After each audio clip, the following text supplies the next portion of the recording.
Drink. You're like water when I'm thirsty. Drink. Like water when I'm thirsty. Drink. You're like water when I'm thirsty.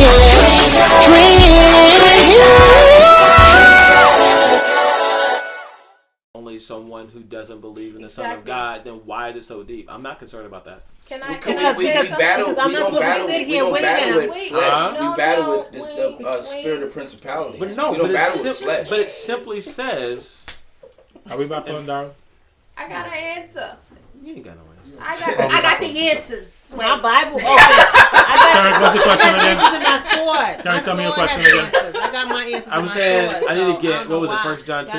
Yeah, 1 John 2. Yeah. I want to make sure that I say it correct on. Yeah, so go ahead and read it so you can understand and become changed. First is 1. Okay. You can go down to 1 John 2. Go down to 18. Go down to 18. Oh my gosh. 18. You need a paper Bible. That'll be much easier. Nah, I don't mess with them. 18. Wow. People burn them. They can't burn phones. What'd you do before phones came out? He didn't read it. He didn't read before that. I would go to church. Nah, I got my phone. I don't go to church. In praise. Read. The Antichrist, though, right? So it is whoever denies that Jesus is the Christ. Yes. No. Why am I That's what it says. But yes. Who is? Go ahead. Such a person is the Antichrist, denying the Father and the Son. I'm saying, why am I concerned about that dude? There's or those dudes? I don't believe because go ahead, Sherika. She's gonna answer your question. Denying the Father and the Son does not need to be an outward thing of I have denied the Father and the Son, and therefore you should hate me. And if that is the case, you're right. I have no business with those people. I don't give rats behind what you're doing. We ain't on the same page. From what I understand, and we had a study of this when I was back in New York, the Antichrist are people that claim to be coming in God's name, claim to be preaching about Him, and are in their hearts denying the Father and the Son. They're the fig tree with no fruit and messing us up. And they're the ones. For example, somebody I hate. So where's that coming from, though? Let her finish. It's some of those people that are telling you about Jesus. Some people who even claim to be the Messiah, the new one, and it's coming back. But in their hearts, they are denying. Where is it coming from? Denying the Father and the Son. We're taking that as a literal, I deny the Father and the Son. But we know in many cases you can deny the Father and the Son in your heart. Here's an example from a conversation Sherika and I had this week. Well, as long as it's, because I don't want to get like a difference between figurative and literal. No. I'm gonna give you an example. We were talking online. Sherika and Nick were going back and forth about evolution and creation. I got nauseous. And sorry to hear that. Keep going. Not too deep for me. One of the things Mario was pointing out in the testing of the spirits, which I think is a couple of verses later on, was that you have to listen for what's not being said. Mm-hmm. And one of the things about evolution, the Darwinian theory, even though there may be parts of it that may make some sense, that theory itself denies God because if you accept that theory, even as a believer, what you're actually saying is God wasn't intentional about making man in His image. That is denying God. And I know a lot of Christians who believe this. They believe the theory, the evolution theory, and because it's scientific and you can prove some aspects of it, and they accept the bulk of it, but they don't understand that by doing that, they're actually saying, I deny God. And I'm just using that as one example. And there are many other things that we accept, that we hold on to, that we embrace, that when you look underneath it, it's saying, I don't believe you are God. This is a Tayloristic view, and I think, what do you call it? Plastic surgery is one of those things. What you're actually saying is, I didn't like what you did, God. I don't really like, and I'm talking about vanity. I'm talking about vanity plastic surgery now. I'm not talking about people who do reconstructive. I'm not talking about the reconstructive. But you're talking about 99% of women, though. Nobody asked you. You're talking about weeds. You're talking about fingernails. You're talking about makeup. It was an extreme example, Kenrick. No, I'm just saying to make the point of denying God and the Christ that Jesus can save, and that all the things about Him is what is anti-Christ. He went to No, I'm just Thank saying. you, Like, Jesus, I didn't bite that one. Because I was about to bite that one. I'm just saying. You know what I say? And I can only go off what the Bible says, man. I'm just The reading Bible what the didn't word say says. that. And was that? Put that out there. The Bible said you said that. That's why I asked the question. Okay. Are you done?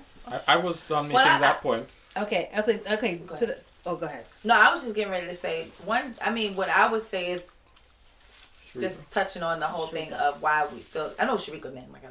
Just touching on the fact of why we should want to avoid the Antichrist is to think about it like this, or why that makes them relevant. We live in right now a world where a lot of people have problems with believing what they can't see. That's number one. And just as she said, you will have many people, and already the Bible speaks on having false prophets. You will have many people who will come to you and they will say all kinds of things. I mean, and even though they may be telling you, they can read the Bible backwards and forwards. Think about it. Lucifer knows the word. And Satan knows the word. He Jesus. knows it. He knows it. To Jesus. Exactly. He knows it forward and backwards.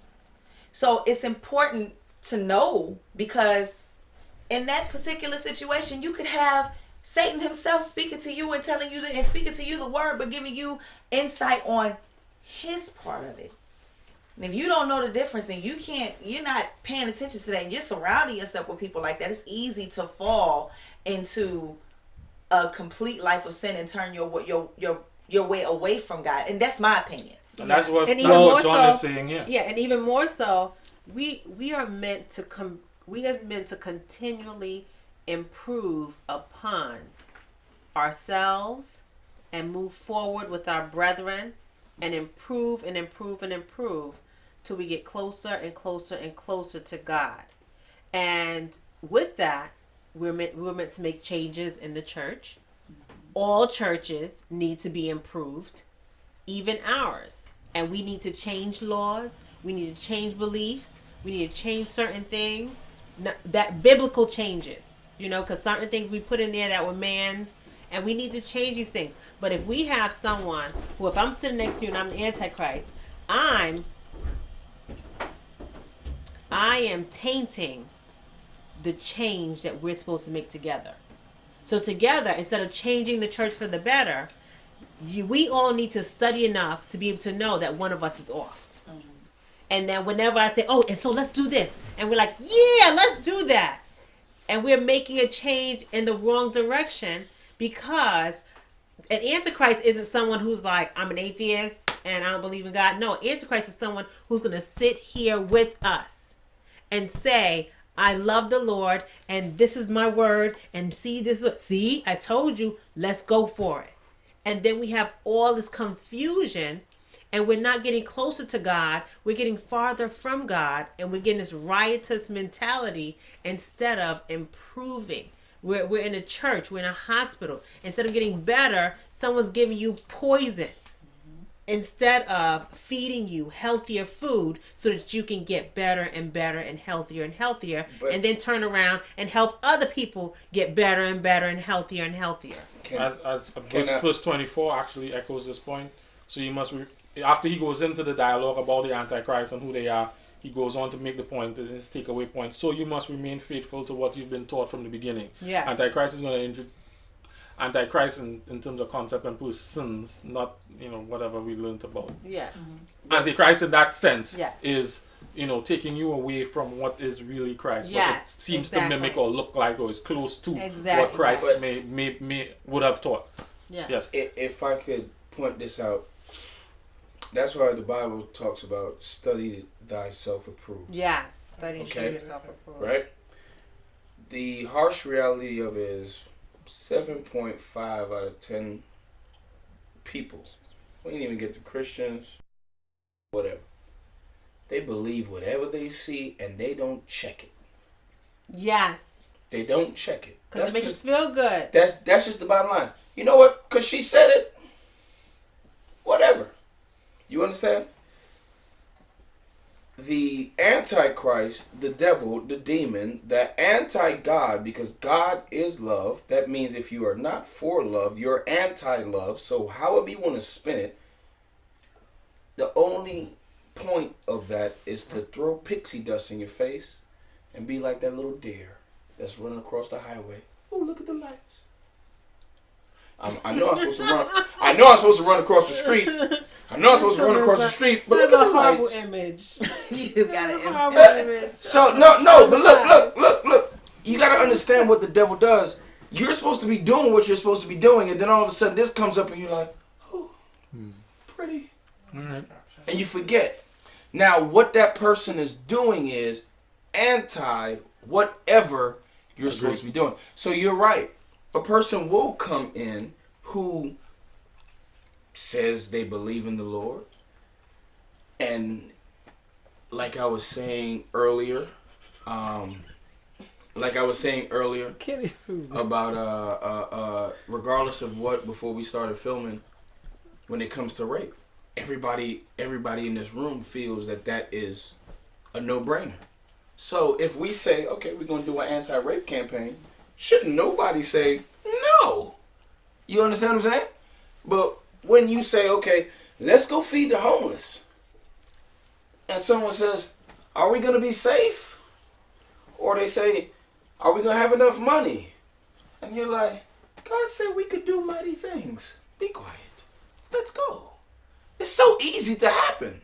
It's so I know the term Antichrist is made so big, but these are things that we deal with every single day. So are we settled on what that is? Can we move to... Yes. All right. I heard up Jeremiah something over here. So Over here somewhere. What's that, ma'am? what? What'd you say?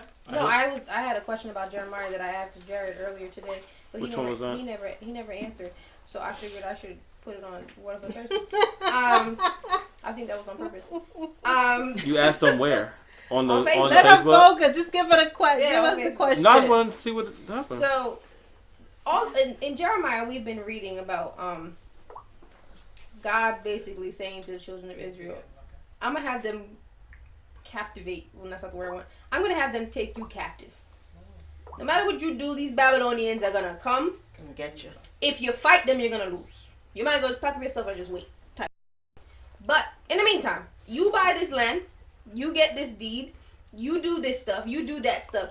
Because I'm going to bring you back here eventually. I'm going to let you lose, and then I'm going to let you I was actually thinking that was kind of sexy. That was good.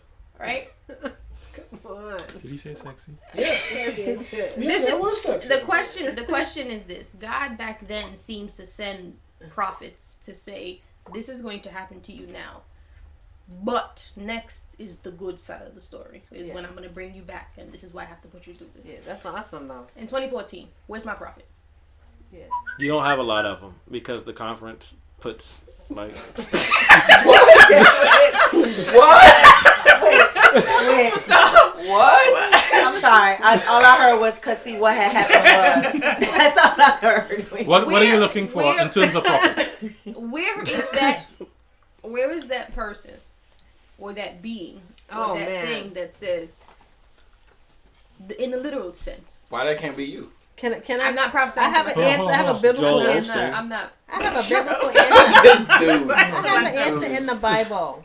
What is he? Hold on, go on. In the New Testament, it seems like a lot of things are told about what is to come, the next world. And in the Old Testament, they did speak of the next world, but they also spoke about this world, as in, this is what's next to come. I don't feel like we have that prophet, that modern day person that's saying, this is bad now. Well, on earth, this may come next. And then that comes. Where's let me say this. Let me say this. And this is not against you. I'm talking in a general sense. What we're doing, the Bible says nothing is new under the sun. So what we're doing is the same thing they did back then. Why are we looking for someone, something? That someone or something may be us. You understand what I'm saying? So, just because you don't see it, that don't mean you ain't supposed to do it. No. So I have so what I'm saying is, you're talking about where is my prophet in 2014. Who says that you might not be the prophet 2014? And if you don't see the prophet in 2014, is it a state of anarchy now because there's no prophet in 2014? Hold on. Before I take Shonice, because I want you to read that, but I want to also put in context.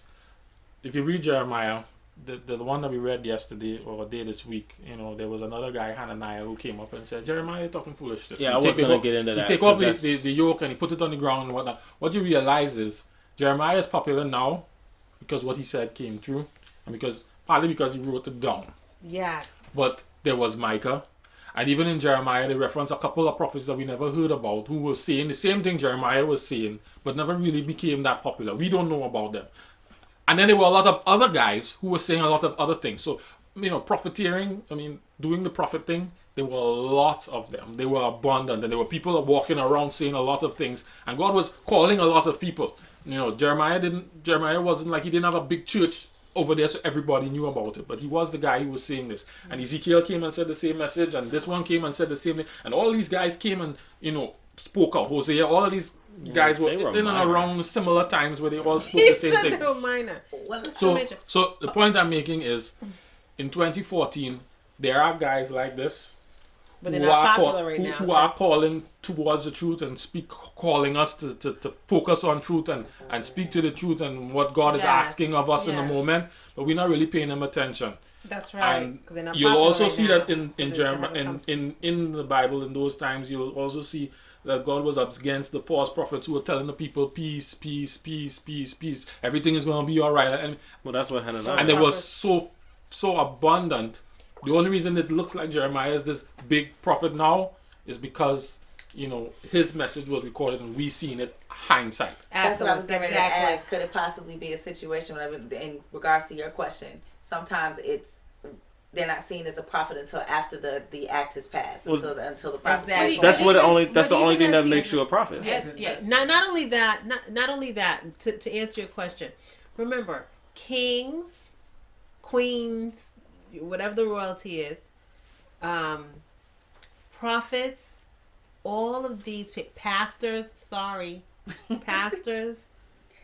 elders, all these people came about because as individuals we were not having a close enough relationship with God that we him ourselves. Mm-hmm. Even the Bible, no offense to some people who believe that the Bible came and we would not have needed the Bible. Adam and Eve didn't need the Bible because they had a relationship with God.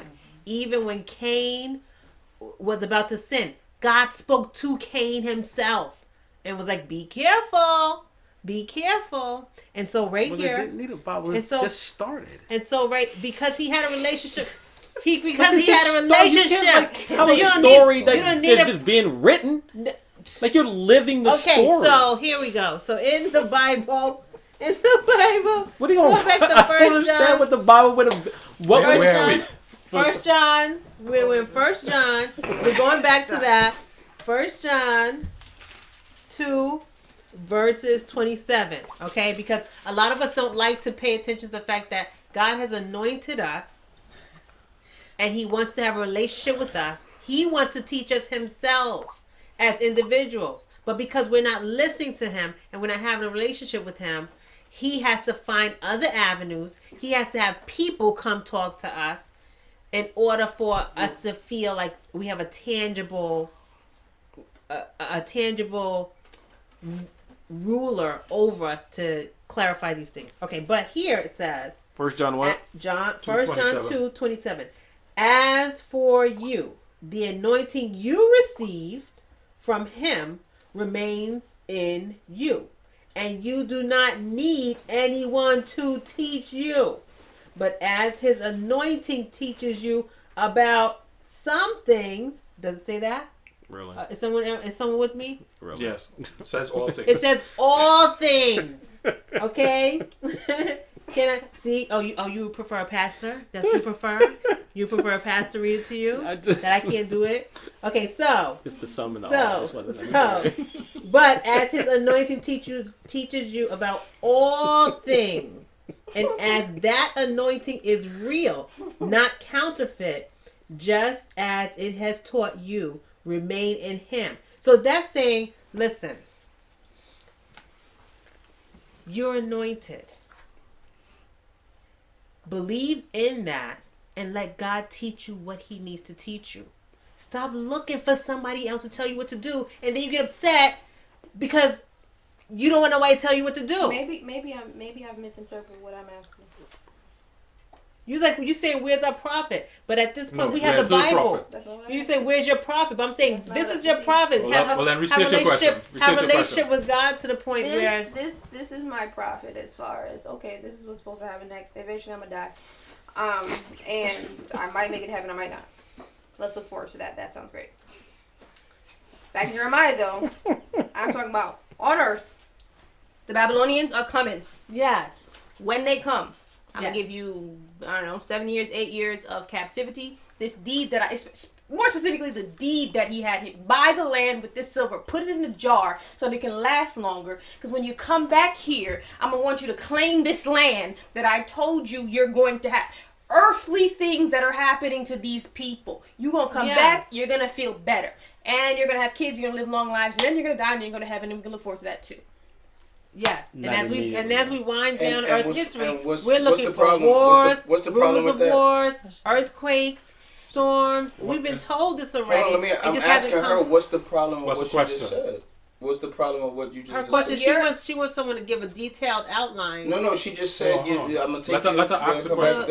The story, the verse that you just read to me is a matter of you saying, okay, let the Lord guide you through life. No. This is what I got from it. He abides in you, and then he guides you through that. Okay, let me hear. That's not what you were saying. Let me hear. I'm not questioning that. I'm saying there were times in the Bible back in the day that you knew what was going to happen between now and the next 17 years. Because a prophet said, this is what's going to happen. 7 years later, then something else is going to happen. And then something else is going to happen. If we're going to refer to Matthew 24, rumors of wars, and the sun turning and all that's happened already. Okay, well, let's take a step back. That's happened already. Let's take a step History back. shows that the sun went black and this went bad and wars and rumors of war. They've been warring since then. Bond. Like, all of this is done. I'm speaking about when God used to come down and say, 7 years this, 7 years that. I'm going to tell you what's happening to you. I'm going to have to tell you what's happening to you. The only thing that's happening right now is we're all speaking about let's going to heaven. That's great. What happened to the earth part? Let's take a step back. I don't think that we're all talking about let's go into heaven. I think we're all talking about we're in the valley and now if you're talking about in church, they want to make it happy and stuff, but I don't think on an overall basis that people are talking about let's go into heaven. My thing was all of us are going through struggles all the time. Your struggle is your struggle, my struggle is my struggle, her struggle is my struggle. I mean, it doesn't matter, but understand that everyone is going through the stuff, but at the end of the day, like you said, we will all end up in heaven. Let's take a step Open back. up the book, but I think and we would have to be read the book. But I think what she's asking is simple in that, like, we don't I don't know if you can make it any more simple. Today, you just don't have someone saying this is going to happen in 5 years, and then that happened in 5 years. But Cameron, no.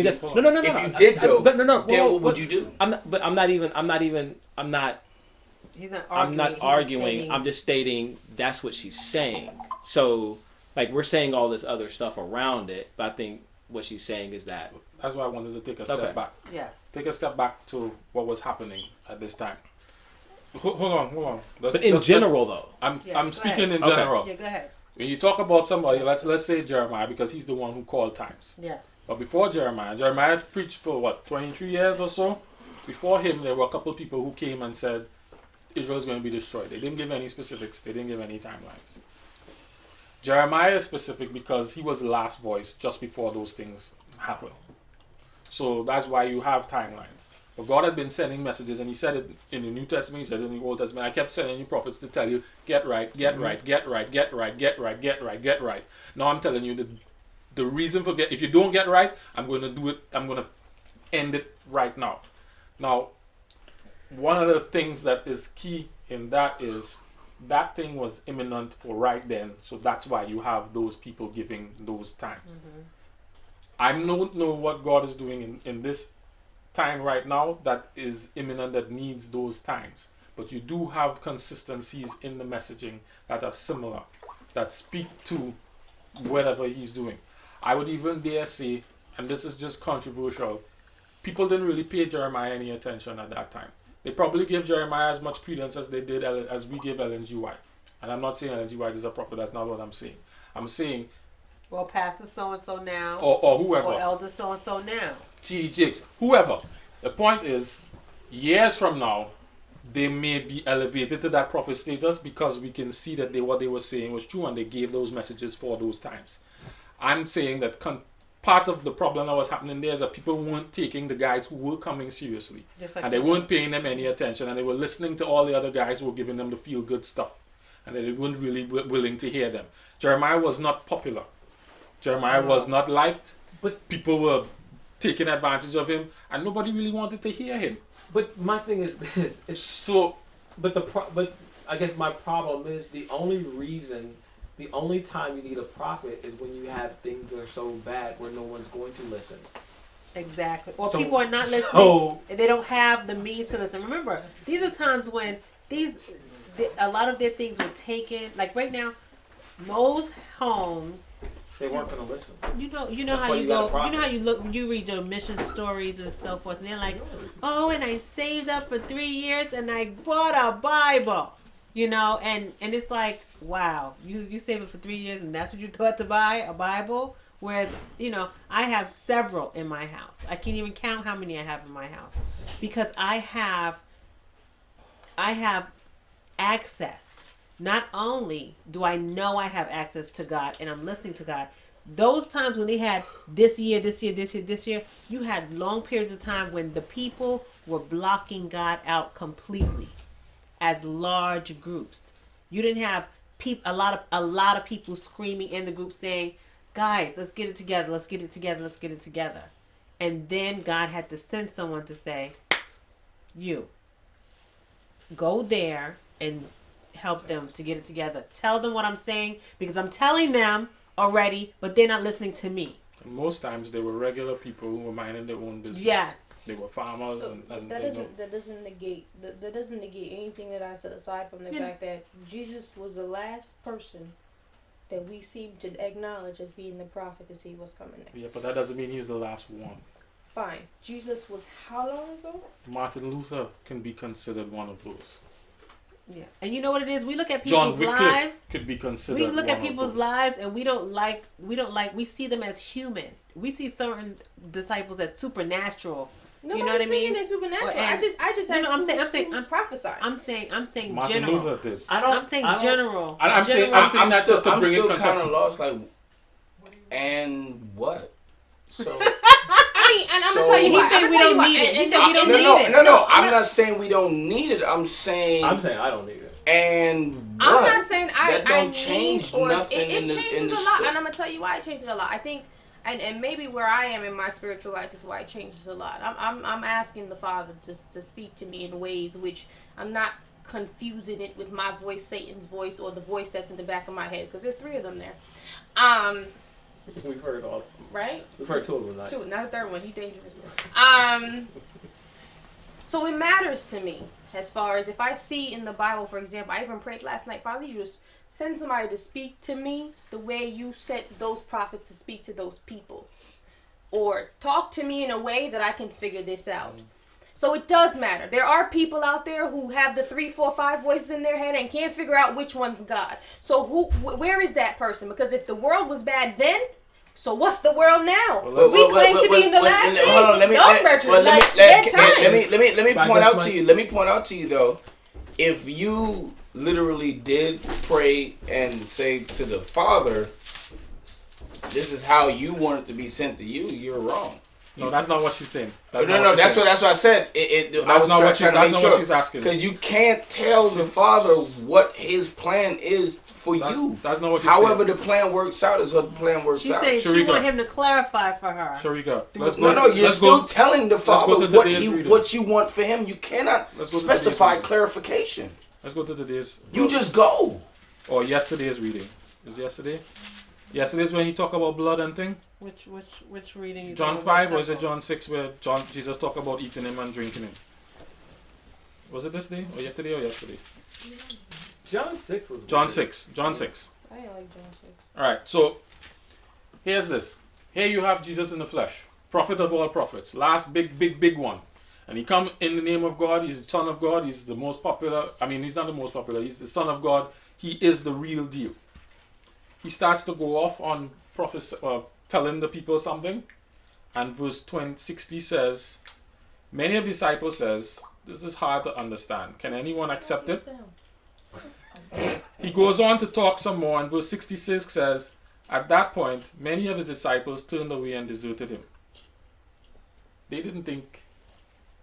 I'm saying that to say that the prophets come and they speak. And when they're contemporary, nobody really pays them or gives them attention and credence, and we disregard them. Jeremiah is a prophet that we can accept now because he's so far away from us. These guys had Jesus in the flesh, talking to them, and they missed him completely. Ooh, we can look and say, where's my Jesus? But they had the Jesus in the flesh, and they left him. And hold on, they were followers of him. They were followers. They were disciples. This is not just the people in the street. These are people who started following him and say, yeah, you sounding good. Nah, you talking about eating blood and drinking. Nah, you good. And they walked out. That's too deep. And they disregarded they disregarded the prophet that was sent. I'm saying in 2014, you probably have those people who God is using, those Jeremiahs. He said, because if you take in context, Jeremiah wasn't a prophet by profession. He had a job. He was doing something, and God touched him and say, you. And he needed to go and tell those people that over there. Yes. And he only needed to do it for a little while. Jeremiah did for 23 years, but he went back to, some of these guys went back to their regular lives. They get up and they said the message and they went back. We have the benefit of hindsight. I'm saying there are people around you who are delivering those messages from God to you, but because they're not Jeremiah, just like these people there, we are treating them the same way. Let me point this out. A hard time. Let me point this out, and I'm not calling this person a prophet. I'm just trying to make a point, right? You have. I see an iPhone, but we all have smartphones in here. But understand, understand that the person who was behind the iPhone platform and the whole structure, that person was fired from his position. They didn't believe anything that he was saying. Then he left, not on his own. They told him to go. Then they brought him back. And when they brought him back, he brought them back and brought them to what they are now until his death. And we know it's Steve Jobs. You understand? He's like, every answer is Jesus. He said death. I was like, right? But he now you got to understand. Now you got to understand the iPhone. Now you got to understand the iPhone revolutionized the smartphone era. Period. Yeah, it's annoying that they come out with one every 2 months, but understand that under Steve Jobs, they discredited him. They didn't want to hear what he had to say. Then when they got rid of him, they realized, I think he was on to something. Let's bring him back. What was Jesus? Jesus was here, and he was like, nah, I don't want to do that. I don't want to hear it. No. Then he left. Where's my Lord and Savior? Oh, there he is. Gotcha. But he didn't leave. We got rid of him. Yeah, that's what I'm saying. We said same thing. You got rid of him. So I just want to make sure that I'm not calling Steve Jobs a prophet. I'm just saying we do the same thing that we are questioning every single day that we read the Bible. That's why you have to study thyself approve and look at it for your life. So like Jared was saying, oh, there's prophets. There's people that's talking the scripture. There's people that's pushing it forward. Oh, there's people that's pushing it forward. Do we want to accept them? No. Is the TV on them? No. Are they on your smartphone? No. Were they on the smartphone back then when Jesus was around? No. So again, after you say this person isn't here, or Lord, where is my sign? The question is, again, back to the pool. Are you ready to be healed? Are you ready to see? Are you ready to hear? Yeah, it sounds rhetorical, like, of course I am. But understand, you yourself ain't ready for the choice that you have to make, because now that you say, God, I'm going to follow your will, if Jared get on your nerves, you can't curse him out. Man, see? You can't curse him out. You've got to pray with him no matter what he does. I'll pray for him. I just think it's interesting that the answer to your question came out of the day's reading. Because it's almost like God saying, you're looking for what's right in front of you. He's always saying that. Been saying that. It's right here. You read it today. You just... And I'm saying it to say, the illustration you brought out about Jeremiah, and I'm just talking about Jeremiah not right now.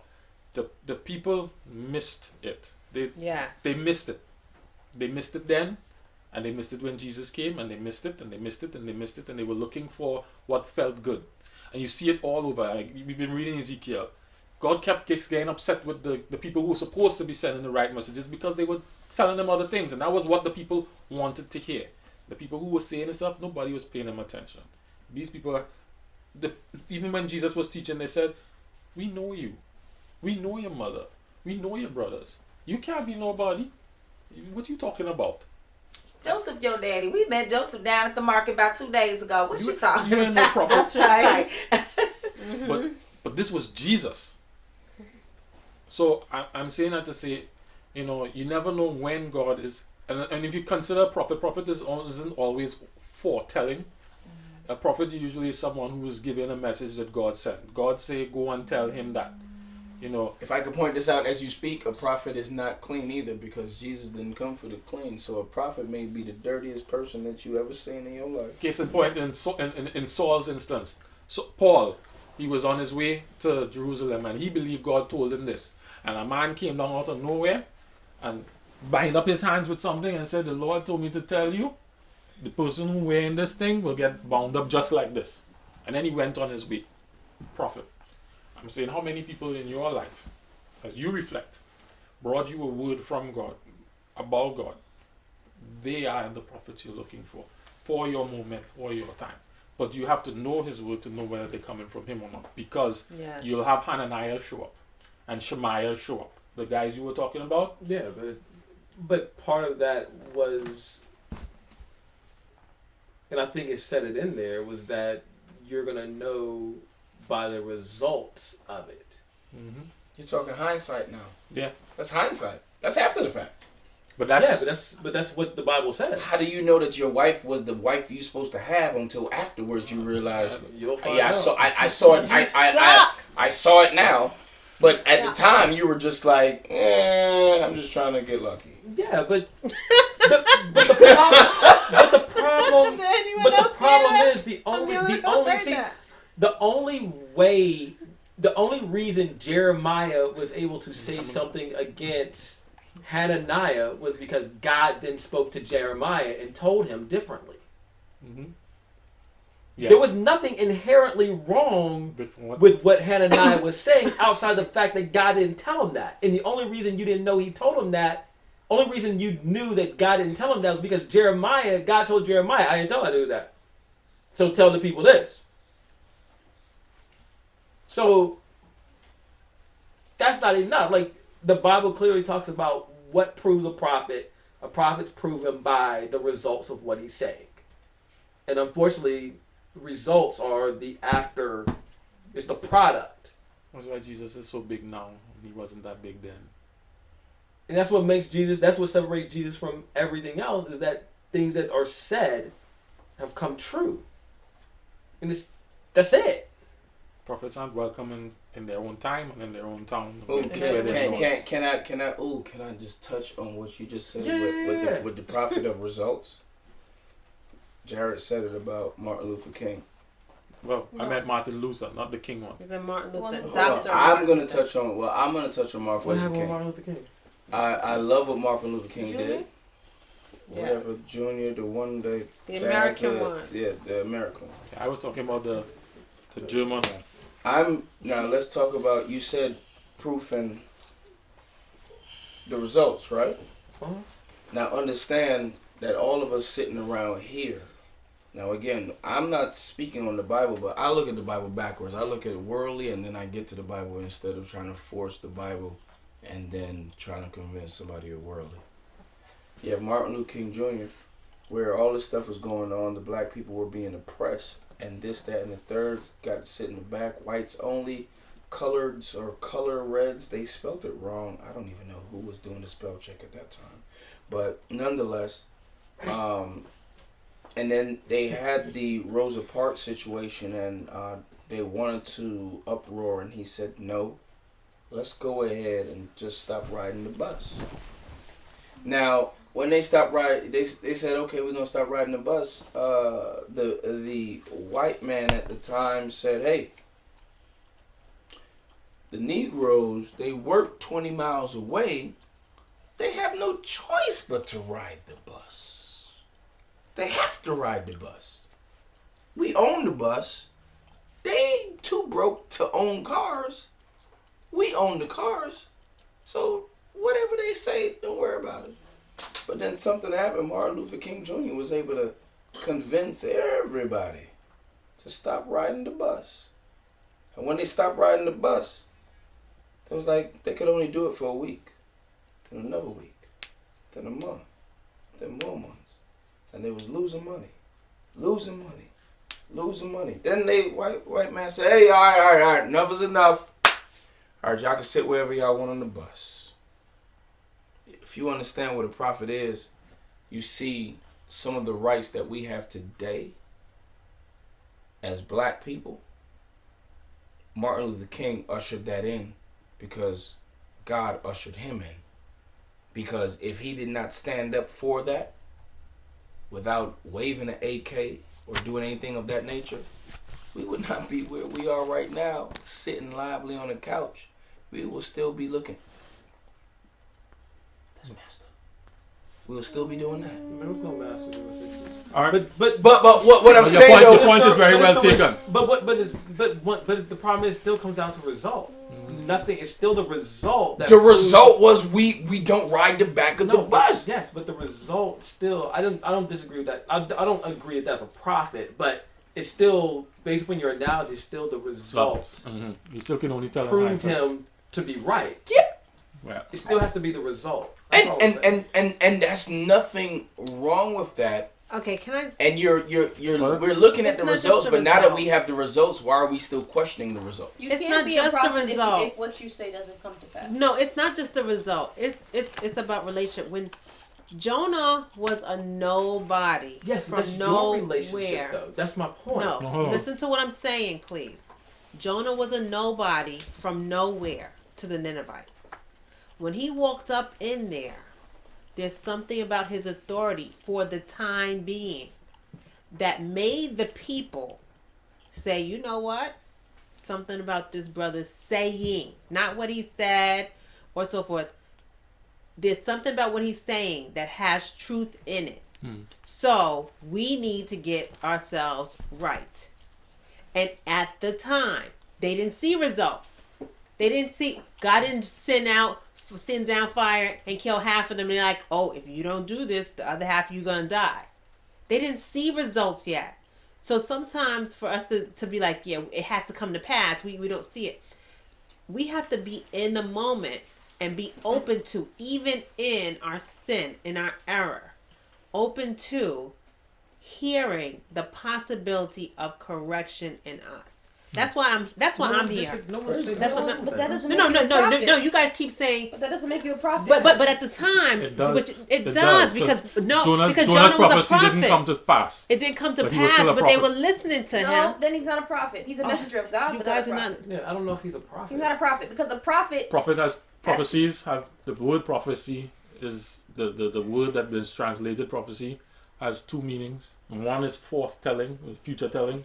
And then one is delivering a message from God. Dissect this. So I'm just saying that unless the definition of prophet that we are working with is only the guy who's telling a future message, we're misinterpreting what a prophet is. Because can I answer a question? Show me in the Bible where God gave the instructions of what a prophet is, or he said, this is what I want to name this. It's the meaning of the words, the translation of the words. No, I'm just saying, show me in the Bible where I'm gonna have to get it. God said, understand that what we are talking about, what we argue about, what we debate about, are things that are human things. We determine what a prophet is. Understand this: if that homeless person is hurting and you pick them off the street, you clean them up, get them a haircut, put their resume together, and you get them a job, and 6 months later they have their own place and they're able to get their family back and stuff like that, to them, you're a prophet. You're a good guy. You're a good guy. You're a good guy. That's it. That doesn't you're make a good man. You're hold on. Once again.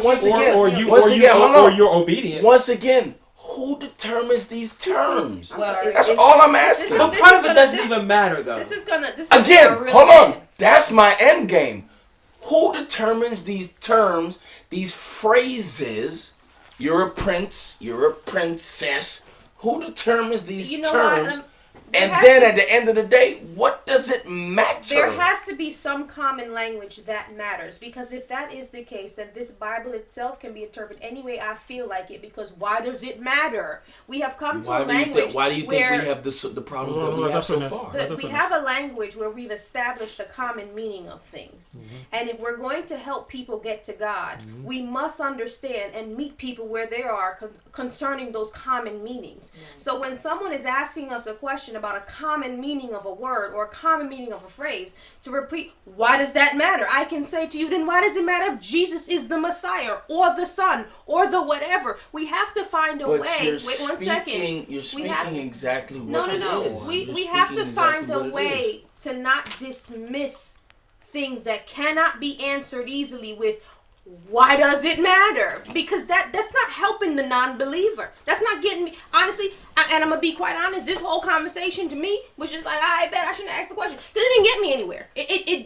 I was just like, so because we don't understand or we don't have an answer, it doesn't matter. That's that lack of intellectual depth type of just, shut up. And that's how, but I'm telling you how it makes me feel. For you to say it doesn't matter. What she said, I never said it didn't matter. What I'm saying is, I give you an answer. Now, if you don't agree with my answer, that's okay. But to say, you shouldn't ask a question because it doesn't matter, then you're getting in your feelings. And I understand that. Everything I understand that. Everything I understand that. Mm-hmm. But just to dismiss it like that, then that means that we should take the posture of, let's not answer her questions because she's not going to listen at all.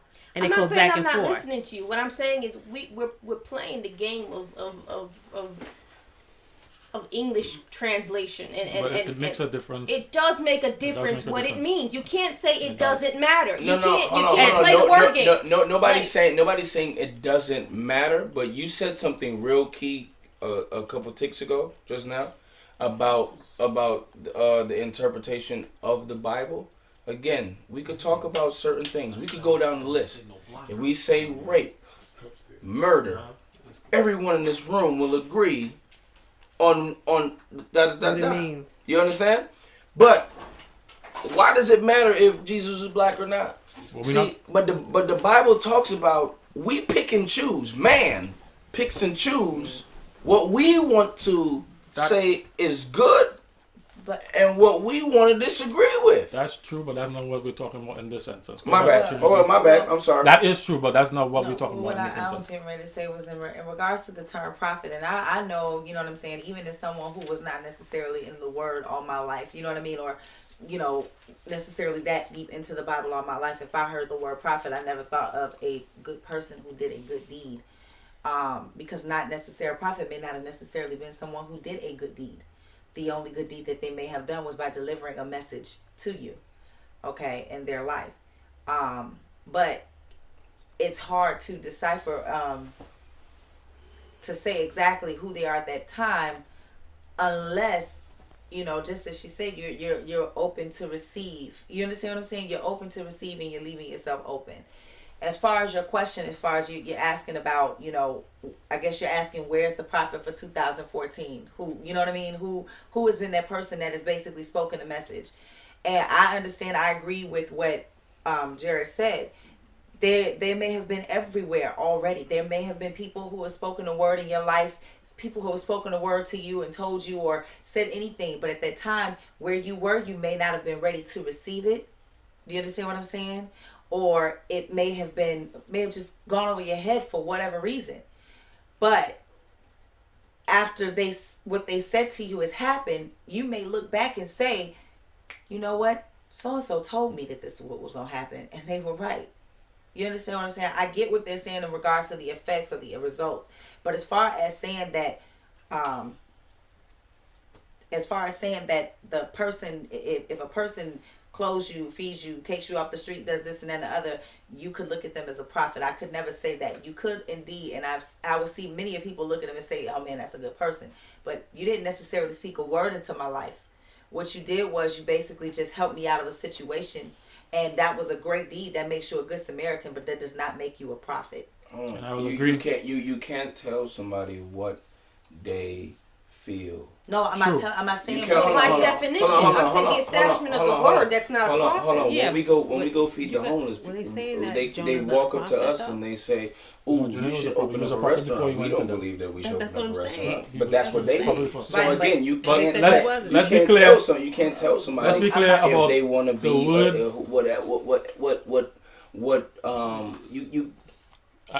the English language. First and foremost, if we really want to get to the truth, first and foremost, this Bible was written in Hebrew. Right. It got transferred into English. That's correct. So much is lost in translation. Right. And that's the point that I'm trying to make. That's the very point I'm trying to make. So much is lost in translation. That's why, as Sherika's point, that's why the meanings matter. And that's why coming to a proper understanding of what the meaning of the word is important for us to understand the concepts. Yes. So if we're using the term prophet, we need to understand what a prophet is. And a prophet is not just simply someone who foretells the future. It is a bigger, broader definition. And so in order to answer your question, it may mean investigating what a real prophet is. Study thyself approved. And checking to see where the term prophet is used, what the word means in those contexts, and what it's meant before. That way you can then figure out, okay, so who is the prophet in my life, or in this time, or now, or whatever. But so that's key. I want to move off the profiting because we only have 10 minutes, and I really want to share. Okay, go ahead. I really want to share this. So Sherika and I were talking. I don't know if we could probably take off the cameras now because I don't know if anybody's still on. It says 146, but they're probably not watching us. Yeah, this is about. We did do the conclusion. In order to answer Sherika's question, we have to define prophet. We can't really define that. And that we did also say several times as part of the conclusion. It needs to be a Facebook joint. What? What is a prophet? What is a prophet? Okay. That's an easy question to answer, actually. There are lots of people who write papers on it. The point I'm trying to make to answer Vanessa's question of what the conclusion was is that prophets in their time are not recognized. And it's possible that she didn't recognize them. Or we don't recognize them. Or that we don't recognize them. That has been the... Okay. Sherika and I have been talking. You're like water for the thirsty. I drink. You're like water for the thirsty. I drink. You're like water for the thirsty. I drink. Water for the thirsty.